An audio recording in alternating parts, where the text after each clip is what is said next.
السلام علیکم، yasinanalysis.com پہ آپ تمام لوگوں کو خوش آمدید۔ آج اس ہفتے کا پہلا ورکنگ ڈے کہہ سکتے ہیں، کیونکہ آج امریکہ میں مارکیٹیں 3 دن کے بعد کھلیں گی۔ کل بروز 19 جون، یعنی جس کو ہم نے جونٹینتھ ڈے کے نام سے جانا، یہ ایک نئی چھٹی اناؤنس ہوئی ہے۔ پچھلے 4-5 سالوں میں ہم دیکھ رہے ہیں کہ اس سے پہلے یہ جو تعطیل ہوتی تھی یہ سیلیبریٹ نہیں کی جاتی تھی، لیکن اب اس کا باقاعدہ اناؤنسمنٹ ہوتا ہے، باقاعدہ چھٹی ہوتی ہے۔ امریکہ کے بینکس اور اسٹاک مارکیٹیں بند رہتی ہیں۔ یہ ایک نسل پرستی کے خلاف آپ کہہ لیجئے کہ ایک دن منایا جاتا ہے، جو کہ بلیک اس کو سیلیبریٹ زیادہ کرتے ہیں۔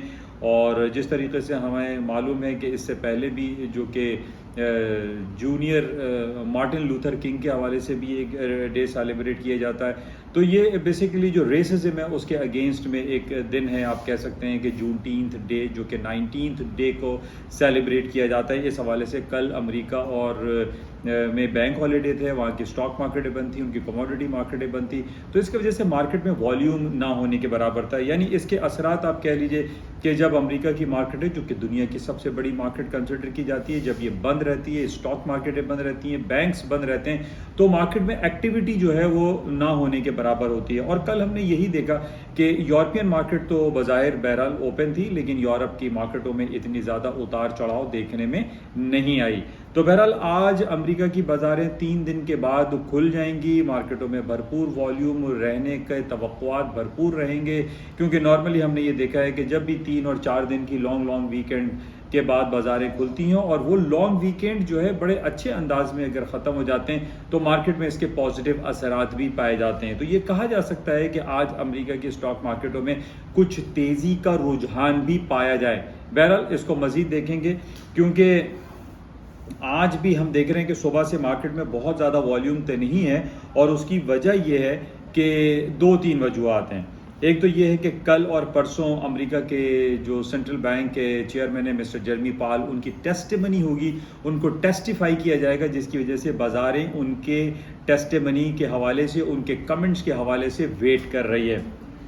اچھا، اس کے علاوہ جو آج ہم بازار دیکھ رہے ہیں کہ جس میں پازیٹیوٹی کا عنصر پایا جا رہا ہے، لیکن بہت زیادہ مارکیٹوں میں اتار چڑھاؤ نہیں ہے، کیونکہ کل اور پرسوں جو ٹیسٹیمنی ہوگی اس کی وجہ سے مارکیٹ تھوڑا سا ریلیکٹنٹ ہو گئی ہیں۔ لیکن یہاں پر ایک بڑا امپورٹنٹ پوائنٹ آپ کے ساتھ ڈسکس کرنا ہے، اور وہ یہ ہے چائنا اور امریکہ کے تعلقات۔ چائنا اور امریکہ کے تعلقات نہ صرف سیاسی بلکہ ہم معاشی اور اقتصادی پہلو کا بھی اگر جائزہ لیں تو ہم یہ دیکھ رہے ہیں کہ چائنا ظاہر ہے جس طریقے سے اپنی معاشی حالات کو بہتر کرتا چلا آ رہا ہے، اور پچھلے 15-20 سالوں میں اگر ہم موازنہ کرتے ہیں تو اس کے اندر ایک بومنگ سچویشن کریٹ ہوئی۔ پوری دنیا میں اس وقت میڈ ان چائنا سے بھرے ہوئے مال آپ کو نظر آتے ہیں۔ اچھا، آج صبح سویرے ہمارے پاس کیا ہوا کہ امریکہ جس طریقے سے ہم دیکھ رہے ہیں کہ اپنے انٹرسٹ ریٹ کو پچھلے 1-1.5 سال سے 0 درجات سے بڑھاتے اس نے 5.25% یعنی 5.25% اپنے شرح سود کو کر دیا ہے، انٹرسٹ ریٹ کو کر دیا ہے، اپنے فیڈرل فنڈ ریٹ کو بڑھا دیا ہے۔ اسی طریقے سے اس کے وائس ورسا، اس کے اگینسٹ میں اس کے ریسیپروکل کام ہو رہا ہے، اور چائنا نے آج اپنے انٹرسٹ ریٹ کو ڈکلائن کر دیا ہے۔ یعنی چائنا کا جو لون پرائم ریٹ 3.65% تھا، اس کی فورکاسٹ کی جا رہی تھی کہ وہ 10 basis point interest rate decline کر دے گا، اور اس کے آج صبح جب ہمارے پاس نمبرز ریلیز ہوئے تو اس نے 3.55% اپنے انٹرسٹ ریٹ کو کم کر دیا، یعنی 10 بیسس پوائنٹ سے کم کر کے 3.55% جو کہ فورکاسٹ تھا وہ اس نے کر دیا۔ پوائنٹ یہاں پر یہ ہے کہ امریکہ جہاں پر وہ انٹرسٹ ریٹ اپنا بڑا تیزی سے ڈریسٹکلی بڑھاتا چلا گیا، آج ہم دیکھ رہے ہیں کہ چائنا اپنے انٹرسٹ ریٹ کو گھٹا رہا ہے۔ ہم یہ بھی جانتے ہیں کہ جب امریکہ یا کسی بھی دنیا کی معاشی جو قوت ہے وہ اپنے شرح سود کو ڈکلائن کرتی ہے تو اس کی اوورآل اکانومی کے لیے یہ پازیٹیو کنسیڈر کیا جاتا ہے۔ یہی ہم دیکھ رہے ہیں کہ ایک طرف تو امریکہ جو ہے وہ اپنے انٹرسٹ ریٹ کو بڑھا رہا ہے اور چائنا اپنے انٹرسٹ ریٹ کو گھٹا رہا ہے۔ یہاں پر ہم یہ کہہ سکتے ہیں کہ یہ اکنامک ایک کولڈ وار والی سچویشن کریٹ ہو رہی ہے۔ ہمارے پاس جو نمبرز ریلیز ہوتے ہیں کہ جناب چائنا کی جو ایکسپورٹس ہیں وہ بڑھتی چلی جا رہی ہیں، ہر مہینے، ہر کوارٹر اور ہر اینولی آپ چیک کریں تو اس کا جو موازنہ ہم کرتے ہیں پریویس ایئر سے، اس میں آپ کے نمبرز 2-3-4% بڑھ جاتا ہے۔ اور یہی وجہ ہے کہ جناب امریکہ جو اگر ہم ایک خائف والی سچویشن دیکھتے ہیں، نہ صرف امریکہ بلکہ یہ G20 G8 اور G7 اور G10 کے جو ممالک ہیں، جس کے اندر ظاہر ہے یہ نیٹو ممالک ہم کنسیڈر کرتے ہیں، یہ ایک خائف کا شکار ہیں، یہ ایک پریشانی میں مبتلا ہیں. یعنی اگر ہم دو پاورز دیکھتے ہیں، ایک طرف چائنا ہے، دوسری طرف روس ہے، اور پھر ایک طرف ہم نیٹو الائنس کو دیکھتے ہیں یا پھر یورپ کو یا امریکہ کو، تو یہ ایک پریشانی میں مبتلا دکھائی دیتے ہیں. آپ دیکھ لیجئے کہ جب بھی G20 اور G7 کی ملاقاتیں ہوتی ہیں تو ان کی ابتدا چائنا سے ہوتی ہے اور انتہا بھی چائنا سے ہی ہو جاتی ہے. تو ہم یہ دیکھ رہے ہیں کہ امریکہ جو کہ اس وقت $21 ٹریلین کا GDP رکھتا ہے، دنیا کا one of the biggest economic hub consider کیا جاتا ہے، اس کی بہت زیادہ امکانات دکھائی دے رہے ہیں کہ یہ سال 2 سال 3 سال میں امریکہ سیکنڈ اکانومی کنسیڈر ہو سکتی ہے. جس تیزی سے چائنا آگے کی طرف بڑھتا چلا جا رہا ہے، پوری دنیا میں اس کی جو پروڈکٹ ہے وہ بڑھتی چلی جا رہی ہے، چائنا اپنے انٹرسٹ ریٹ کو کم کرتا چلا جا رہا ہے تاکہ اس کی ایک سٹاک مارکیٹ ہے، اس کی اکنامک سچویشن، اس کی اقتصادی حالات جو ہے وہ مزید بہتر ہو سکے، اور مزید بہتر ہو رہی ہے. آج بھی آپ دیکھ لیجئے کہ پچھلے ہفتے جو ہے امریکہ نے اپنے انٹرسٹ ریٹ کو پاز کیا، روکا، اس کی وجہ سے سٹاک مارکیٹوں میں تیزی آئی، لیکن اس کو ایک طریقے سے انکاؤنٹر کرنے کے لیے ہم یہ کہہ سکتے ہیں کہ چائنا نے اپنے انٹرسٹ ریٹ میں 10 بیسس پوائنٹ کا ڈکلائن کر دیا، جو کہ آپ یہ کہہ سکتے ہیں ایک کولڈ وار، ایک اکنامک کولڈ وار چائنا اور امریکہ کے درمیان دکھائی دیتی ہے. اس سے پہلے بھی میں نے آپ سے ذکر کیا تھا کہ چائنا کی بڑھتی ہوئی جو معاشی قوت ہے اس سے پوری دنیا خائف ہے، اور خاص طور کر یہ یورپ اور امریکہ اس سے بہت زیادہ پریشان دکھائی دیتے ہیں.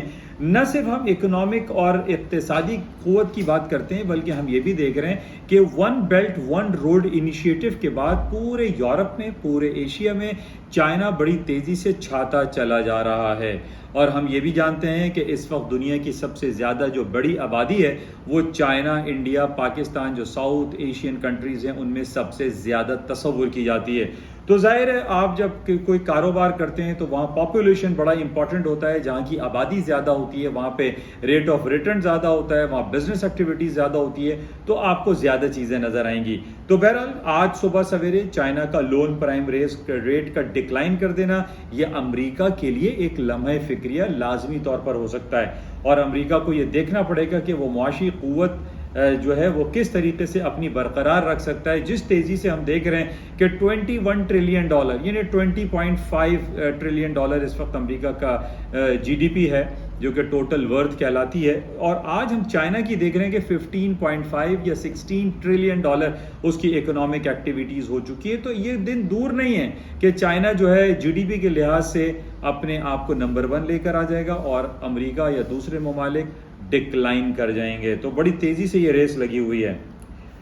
اچھا، اس کے ساتھ ہی ہمارے پاس جو آئندہ آنے والی جو رپورٹس ہیں اس کے اندر ہانگ کانگ کا CPI آنے والا ہے، اور ہانگ کانگ کے CPI کا نیچے آنا یہ بات ظاہر کرے گا کہ چائنا اور ہانگ کانگ کے اندر مہنگائی جو اور افراط زر کے جو نمبرز ہیں وہ ڈکلائن کر رہے ہیں، جو کہ بہت زیادہ پازیٹیو ہیں، اور چائنا کی اکانومی، ہانگ کانگ کی اکانومی کافی تیزی سے اوپر جا سکتی ہے. اچھا، اسی وجہ سے آپ اگر حالات دیکھیں تو امریکہ جو ہے وہ تائیوان میں یا ہانگ کانگ میں بہت زیادہ انٹروین کرتا ہوا دکھائی دیتا ہے، تاکہ وہ یہ کوشش میں لگا ہوا ہے امریکہ کہ چائنا بہت زیادہ تیزی سے آگے نہ بڑھے. تو بہرحال اس کو دیکھتے ہیں کہ آئندہ کیا ہوگا، لیکن ہمارے پاس جو نمبرز ریلیز ہو رہے ہیں اس میں یہ بظاہر صاف دکھائی دے رہا ہے کہ چائنا کی اکنامک سچویشن بہت تیزی سے اوپر کی طرف جا رہی ہے. اچھا، اس کے ساتھ ہی اس ہفتے ہمارے پاس بہت بڑی رپورٹس رہیں گی. جیسے میں نے شروع میں آپ سے یہ کہا کہ کل بروز بدھ اور جمعرات کو امریکہ کے سینٹرل بینک مسٹر جرمی پاول کی ٹیسٹیمنی ہوگی بینکنگ کمیٹی کے سامنے، اور وہ یہ بائی اینولی ہوگی جو 6 مہینے کے اوپر ہوتی ہے، اور ان سے یہ کراس کویشچننگ کی جائے گی کہ انہوں نے ڈفرینٹ اکنامک جو پالیسی اڈاپٹ کی ہے وہ آیا کیوں کی ہے، اس سے امریکہ کو کیا فائدے حاصل ہو سکتے ہیں، اور آئندہ اس کا کیا لائے عمل ہے کہ امریکہ آئندہ انٹرسٹ ریٹ بڑھائے گا، گھٹائے گا، پاز کرے گا، کیا ہوگا. یہ کل اور پرسوں کی جو ٹیسٹیمنی ہے وہ ہمیں بہت غور سے یہ دیکھنا پڑے گا اور اپنے پورٹ فولیو کو اکارڈنگلی ہمیں ہینڈل کرنا پڑے گا کہ ہم gold, silver, crude oil, currency اور اسٹاکس میں کوئی غلط کام نہ کر جائیں. بائی کی جگہ سیل اور سیل کی جگہ ہم بائی نہ کر جائیں. چاہے آپ مارجن ٹریڈنگ کر رہے ہیں یا فزیکل ٹریڈنگ کر رہے ہیں، اس میں آپ کو بہت زیادہ محتاط اور احتیاط برتنی پڑے گی. اچھا، اس کے ساتھ انگلینڈ کے بھی بہت ساری رپورٹس آ رہی ہیں. برطانوی کرنسی پاؤنڈ اسٹرلنگ 1.28 کے ریٹ پہ چل رہی ہے، اور میں نے اپنے ڈفرینٹ پلیٹ فارم پہ اس کی ریکمنڈیشن ڈالی ہوئی ہے کہ آپ برٹش پاؤنڈ کو آپ شارٹ سیل کریں ورسز US ڈالر. اچھا، اس کی وجہ یہ ہے کہ جو برطانیہ کے ہمارے پاس جو رپورٹس آ رہی ہیں اس کے اندر بینک آف انگلینڈ کا انٹرسٹ ریٹ بھی اگلے 3-4 جمعرات کو دیا جائے گا.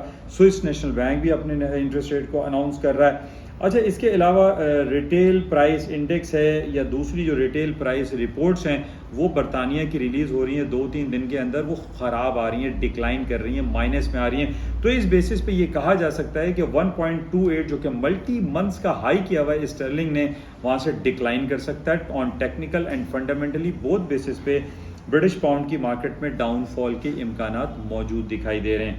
بہرحال سرٹین اسٹاپس لگا کر آپ اس میں شارٹ سیلنگ کا چانس لے سکتے ہیں.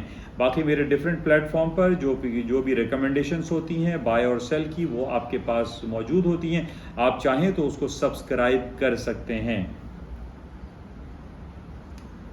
اچھا، امپورٹنٹ کل اور پرسوں یہی ہے کہ جرمی پاول صاحب کی جو ٹیسٹیمنی ہوگی اس پہ بازاریں ویٹ کر رہی ہیں اور مارکیٹ میں کوئی بہت زیادہ اتار چڑھاؤ دکھائی نہیں دے رہا ہے. آج شام 5:30 بجے پاکستانی 5:30 بجے کے مطابق امریکہ کی بلڈنگ پرمٹس اور ہاؤسنگ اسٹارٹس کے حوالے سے کچھ نمبر ریلیز کیے جائیں گے.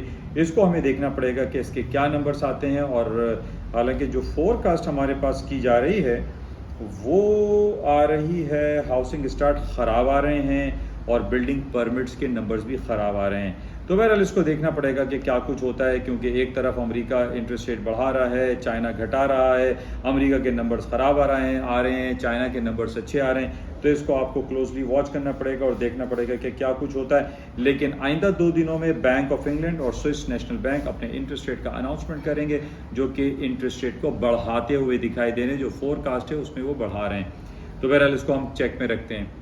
اچھا، لاسٹ ہے بٹ ناٹ لیسٹ ہے، اس میں سب سے امپورٹنٹ اور ایک غمگین خبر یہی ہے کہ جو 2 دن سے ہمارے پاس یہ خبر چل رہی ہے کہ پاکستانی تارک وطن جو کہ گریس، یونان اور سیریا کے ذریعے جو جا رہے تھے، یونان میں ان کی کشتی ڈوب گئی اور جس میں تقریباً 300 پاکستانی ہلاک ہو گئے ہیں.